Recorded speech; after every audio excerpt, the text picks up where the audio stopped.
몇 년 전까지만 하더라도 우리나라가 지진 안전지대인 줄로 알았습니다. 요즘은 심심찮게 지진의 소식을 접하게 됩니다. 우리 경제, 정치, 사회, 문화 모든 분야에서 지진을 느끼고 또 영적인 지진을 우리가 감지하고 있습니다. 굳건하게 버팀목이 되어야 될 우리 교회마저도 그 뿌리부터 흔들거리는 것을 우리 모두가 함께 느끼고 있습니다. 세상 사람들은 또 우리 교회는 어디서 희망을 찾아야 될 것인가, 그 희망을 찾아서 거룩한 몸부림을 해왔습니다. 다보스 포럼의 회장 클라우스 슈밥 회장이 4차 산업혁명 시대를 선언한 지 4년이 채 되지를 않는데 빛의 속도로 지금 달려오고 있습니다. 5G 시대의 문이 훌쩍 열리면서 한 이틀여 전에 손정일 회장이 우리 대통령님을 만난 자리에서 첫째도 AI, 둘째도 AI, 셋째도 AI, 우리가 전혀 보지 못한 새로운 세계가 열린다고 했습니다. 지난 60년 우리 교단은 우리 한국 교회의 모든 분야를 이끌어 왔습니다. 특별히 또 경제 지도자들은 100불 국민소득에서 3만 불 국민소득, 우리가 살아가는 이 시대에 300배의 경제 성장을 보았고 50만 한국교회 크리스찬 인구는 1000만을 오고 가는 20배 성장을 보았습니다. 이런 급성장의 후유증이 도처에서 몸살을 앓고 있습니다. 만들어진 신의 저자 리차드 도킨슨의 책이 날개 돋친 듯이 전 세계에서 팔리며 하나님 없는 인간, 성경 없는 윤리, 교회 없는 시대를 주창하고 있습니다. 이름하여 포스트 모더니즘 시대, 종교 다원주의 시대를 피부로부터 느끼고 있습니다. 급성장 시대에 우리 한국 교회를 이끌어왔던 또 전 세계를, 전 사회 분야를 이끌어왔던 철학과 사상과 신학은 번영신학, 번영의 사상이었습니다. 지금은 이 번영신학의 후유증으로 탈종교 시대를 맞고 있습니다. 해마다 1%의 사람들이 종교를 떠나서 불과 2, 3년 전에 종교 인구가 무종교인들에게 추월을 당했습니다. 그나마 우리 개신교회가 제1종교가 된 것은 천만 다행이지만은 그 가운데는 은필칭 가나안 교인 200만 시대를 넘어섰습니다. 이단 150만 시대를 넘기고 있습니다. 이런 위기 상황 속에서 전 세계는 소리 없는 총성이 날마다 신문 지상을 뒤덮고 있습니다. 이름하여 투키디데스의 전쟁, 투키디데스의 함정입니다. 스파르타가 제2인자 아테네를 끊기 위해서 일으킨 전쟁, 바로 G1 국가가 G2 국가의 허리를 끊기 위해서 일으킨 전쟁이 전 세계를 위기로 몰아넣고 있습니다. 가까이는 일본이 최근에 와서는 우리의 급소에 칼을 들이다대고 있는 이런 실정입니다. 이름하여 양극화 시대를 우리는 보고 있습니다. 우리나라가 갈등으로 말하면은 OECD 국가 가운데 최상위권에 있습니다. 그러나 갈등 해소 지수는 최하위를 맴돌고 있습니다. 10%의 상위권자들이 6,600만 원 소득을 얻는 사이에 50%의 대부분의 국민들은 2,600만 원의 소득을 가지고 살아갑니다.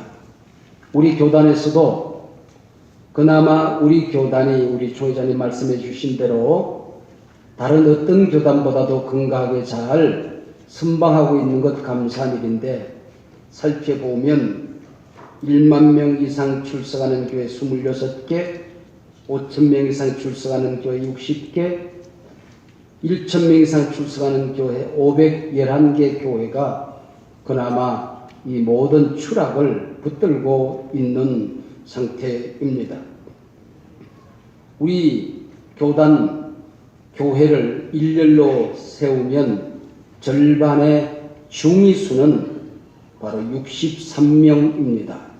교인 63명이 중간을 하는 그런 위기 상황 속에 우리가 살고 있습니다. 우리가 하루가 멀다하게 신문지상을 통하여 접하듯이 저출산 고령 사회가 우리 앞에 너무나도 빨리 다가오고 있습니다. 우리 교단이 먼저 고령 친화적인 목회를 어떻게 만들어 갈 것인지, 그리고 세대 공존적인 목회는 어떻게 만들어 갈 것인지 우리가 피부로 느낍니다. 1995년 우리 국민의 중위 숫자 5천만 명을 일렬로 세우면 2500번째 나이는 30살이었습니다. 그 이후 20년 2015년도에는 중위 숫자가 41살입니다. 20년 만에 11살이 늘어났습니다. 전 세계 유례를 찾아볼 수가 없습니다. 2045년도에는 56세가 됩니다. 가장 중간 나이가 56세인 시대를 우리가 살고 있고, 이런 온갖 갈등들, 보수와 진보의 갈등, 빈곤층과 중산층 상류층의 갈등, 근로자와 고용주의 갈등, 노년층과 젊은이의 갈등, 수도권과 지방의 갈등, 종교 간의 갈등 관리 비용이 작년 통계로 246조에 달합니다. 국방비에 달하고 있습니다. 벌써 중국은 국방비를 능가하고 있습니다. 이게 우리가 살고 있는 전 세계적인 흐름입니다. 그래서 우리가 주제를 연구할 때에 우리가 처해져 있는 이 상황이 어떤 상황인가를 연구하고, 오늘 우리 시대에 주신 하나님의 메시지는 무엇인가, 그리고 1년 동안 우리 총회 정책의 방향, 노예 사업의 방향, 교회 목회의 방향을 정하는 일은 너무나도 중요해서 주재위원으로 임명을 받고 나면 신학교 때 이만큼 공부하면은 장학금으로 공부할 수 있었을 텐데 하는 생각을 여러 번 했습니다. 주재연구위원이 된 다음에 이 시대가 어떤 시대인지 사회학자를 내노라는 석학들을, 신학자들을 모셔서 10번 이상 세미나를 했습니다. 그러면서 우리가 처해져 있는 이 상황이 어떤 상황인지, 그리고 우리 차기 총회장님의 말씀을 들으면서 그분의 심장을 붙들고 있는, 그 심장을 흔들고 있는 그 불덩어리가 무엇인지를 얻어내는 데에 수없이 경청을 합니다. 그래서 조금 전에 우리 말씀해 주신 대로 아드본테스, 너무나도 위기가 많기 때문에 한두 가지 위기를 우리가 치유해서는 안 되겠다. 그래서 본질로 돌아가자. 내가 복음을 부끄러워하지 않는다. 그리고 종교개혁자들이 솔라 스크립투라를 외쳤던 그 외침을 부끄러워하지 말자. 사도 바울이 내가 복음을 부끄러워하지 않는다고 외쳤던 그 초심으로 돌아가자. 그래서 앞으로 4년 동안 복음을 중심으로 우리 정책, 사업, 목회 방향을 우리가 붙들고 실험하자. 그렇게 주재위원회는 선정을 하게 된 것입니다. 그리고 우리 차기 총회장, 우리 심장 속에 느헤미야가 그 심장을 울리고 있었습니다. 그래서 이 느헤미야를 붙들고 내년도에 우리 표는 말씀으로 새로워지는 교회, 그렇게 잡았습니다. 우리 교단은 창립 초기부터 성경적인 교단, 복음적인 교단, 개혁적인 교단을 표방하고 출발을 했습니다. 얼마나 자랑스러운 선언이었습니까? 지금 다시 그 선언을 붙들어 보자 하는 것입니다. 한경직 목사님은 복음적인 에큐메니컬 신학으로 한국교회를 이끌어 오셨습니다. 우리 교단의 신학의 기초를 놓았던 이종성 우리 학장님은 통전적인 복음 신학이라는 이 주제를 가지고 평생을 헌신해 왔습니다. 우리 교단의 신학이 무엇인가를 연구했던 김희태 교수는 중심에 서는 신학을 주장했습니다. 지금 전 세계 신학의 흐름이 서구에서 아시아권으로 옮겨지고 있습니다. 아시아권으로 옮겨진다는 얘기는 곧 우리 교단의 신학이, 우리 교단의 외침이, 우리 교단의 기도가 전 세계를 이끌게 되는 시대가 다가오고 있다 하는 것입니다. 그동안 우리가 복음, 이 번영 복음이라고 하는 것이 사적인 복음에 머물렀다고 한다면은 이제는 공적인 복음, 공적인 신학, 이 복음의 본질을 다시 한번 붙들자 주제 연구위원들은 기도하며 붙들었습니다.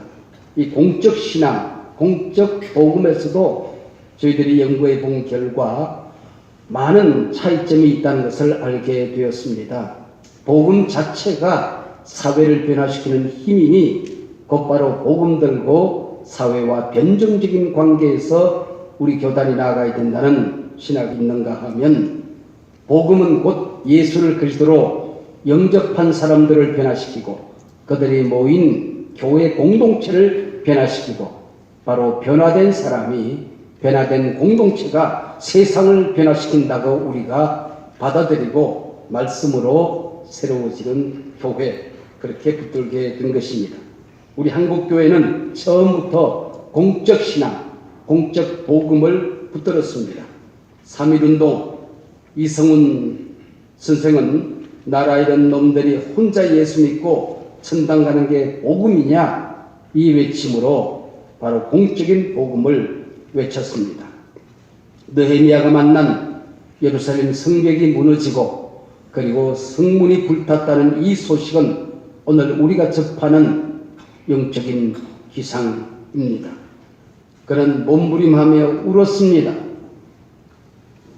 예수님이 예루살렘 성을 보고 울듯이 모세와 바울이 동족 구원을 위해서 울듯이 스코틀랜드 해변가에서 내 조국을 변화시킬 수 없다고 한다면 내 목숨을 거두어 달라고 울었던 존 낙스의 눈물이 무너지는 대동강을 붙들고 대동강을 통곡하자 울었던 주기철의 눈물이 다시 한번 새해 우리 교단에서 일어나기를 우리는 기대하지 않았습니다. 느헤미야는 성문을 수축하며 제일 먼저 양문을 수축했습니다. 말씀의 제단을 수축했습니다. 이것이 바로 오늘 우리가 이 주제를 선택한 이유이기도 합니다. 그리고 29개 구획으로 나누어서 한 장 안에 넥스트 힘, 그 다음이란 말이 29번이나 등장합니다. 목사는 목사의 자리에서, 장로님은 장로님의 자리에서, 시니어는 시니어의 자리에서, 교사는 교사의 자리에서, 젊은이는 젊은이 자리에서, 그리고 리더는 리더의 자리에서, 이제 뒤따라오는 후진들은 후진들의 자리에서 넥스트 힘, 그 다음은 각자 자기에게 맡겨진 무너진 성벽을 세우기를 원하는 그 몸부림이 주제 안에 담겨져 있습니다. 이 일을 이루는 것은 그렇게 쉬운 일은 아닙니다.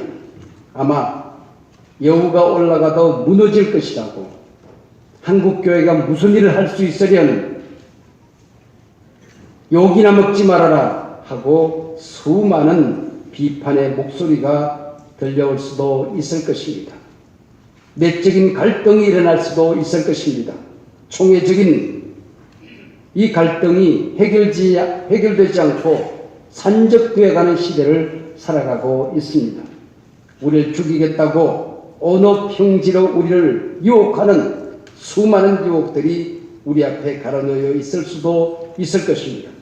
그러나 우리가 새로워지면, 우리가 하나가 되면 예루살렘 성벽이 세워지는 데에 그렇게 긴 시간이 걸리지 않았습니다. 단 52일 만에 성벽이 수축되어졌습니다. 우리가 다시 한번 말씀으로 새로워진다는 게 무엇인지 우리가 마음을 합치고 기도를 모으면 우리 지금까지 우리 귀한 총회장님들이 이끌어왔던 총회가 김태형 총회장님이 취임한 이후에 말씀으로 새로워지는 교회에 아마 길이 없는 곳에 길이 만들어지고 사막에 강이 흐르고 강단이 살아나고 예배가 살아나고 서로의 배려가 살아나고 기도로 난관을 돌파하는 기도의 능력, 성령의 능력이 살아나는 하나가 되기를 기대하지 않습니다. 감사합니다.